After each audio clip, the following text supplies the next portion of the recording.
Hi guys! For today's video, magagawa tayo ng mango graham. Una, nag-ready ako ng ating mango.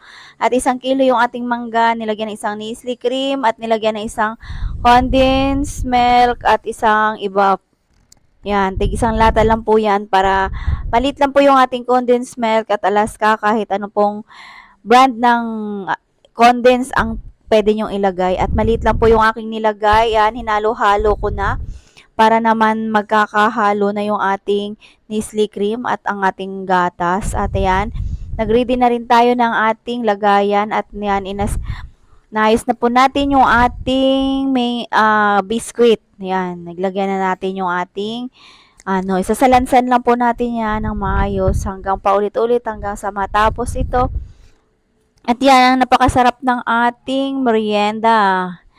Yan, paborito talaga ng aking anak yan, kaya paborito ko rin gawin yan. Dahil habang mura pa yung mangga, makakabili na tayo at makakagawa ng mango graham. Ayan, paulit-ulit lang po yan hanggang sa matapos ang ating mango graham. At yan, tinatapingan ko na nga ng ating milk na halo na at saka mango. Yan na nga po ay kailangan basain lang natin yung ating biscuit para naman malambot pagka nailagay natin sa ref. Kailangan maraming gatas, guys. Ayan, sa isang lagay na naman, 2 pack lang ng may graham ang aking nabili. At marami na po yan yung ating nagagawa na sa 3 Tupperware. Yan guys, hello at paulit-ulit lang po yan at namimiss ko ngayon mag-voice over.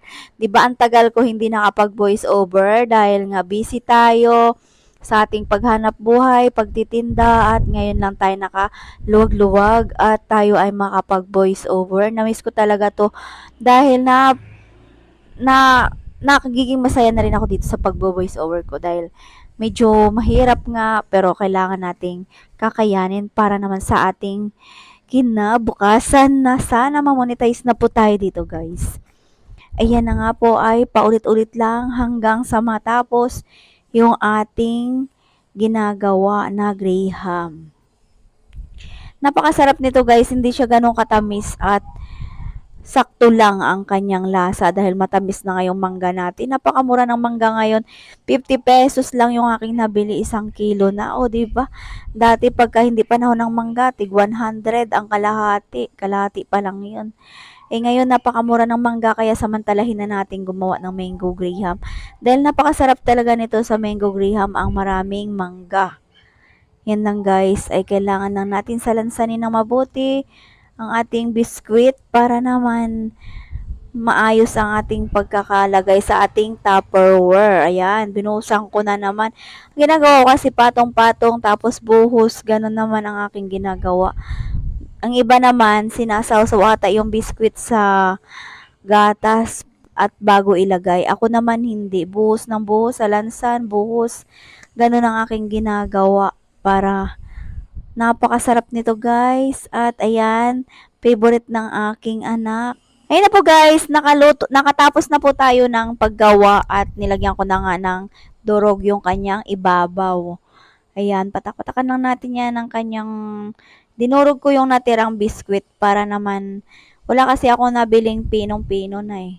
Kaya dinurog ko na lang at ayan, nilagay ko sa ibabaw para may toppings naman yung ating mango graham at saka nating ilagay yung ating na-slice na mangga para maganda naman tingnan yung ating mango graham.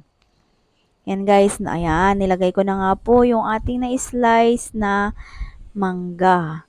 Ang sarap ng mangga na to nabili ko, napakatamis. Minsan kasi ang nabili kong mangga maasim, pero ito matamis na talaga siya. At sakto yung kanyang hinog. Yan ang guys, patapos na po yung ating mango graham at ready na yan para ilagay sa ref. At pagka nalagay na nga ito sa ref ay mga 30 minutes lang yan or kalahating araw pwede mo na siyang kainin.